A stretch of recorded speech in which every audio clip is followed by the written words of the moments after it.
मी आशिष राऊत माकुणसार उपसरपंच आता माझी आहे सध्या। परंतु आता जो पूर आलेला त्या पुराच्या कारणाने आपल्या भागातील एक पाटीलवाडी माकुणसार पूर्व म्हणून आहे भाग, आणि दुसरा भाग आहे वाघोबा मंदिराच्या बाजूला म्हणजे रोठे हद्दीमध्ये।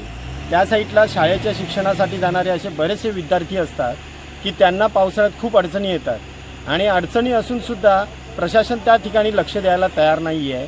जिथे खरोखर रस्त्याची गरज आहे त्या ठिकाणी रस्ते अजूनपर्यंत बनवले गेलेले नाही आहेत। आज अशी वस्तुस्थिती आहे, गेले 3 वर्ष आम्ही या रस्त्यासाठी झटत असून ह्या माकुणसार पूर्व भागातली सर्व ग्रामस्थ खूप काही कलेक्टरपर्यंत अर्ज करून झालेले आहेत। त्या रस्त्या भागात जे पूल दोन्ही ठिकाणी आहेत हे आपल्या देवपाडा, त्याच्यानंतर रोठ्याच्या नंतर केळवा रोडची थोडासा भाग येतो।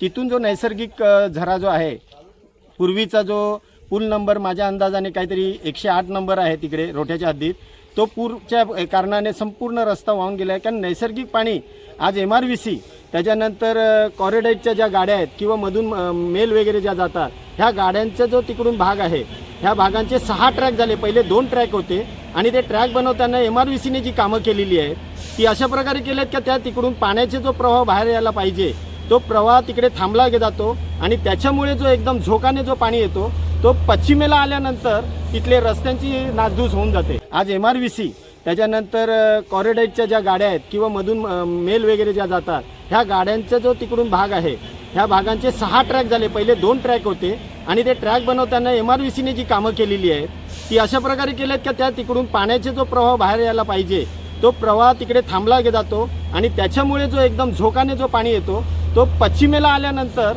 तिथले रस्त्यांची नासधूस होऊन जाते।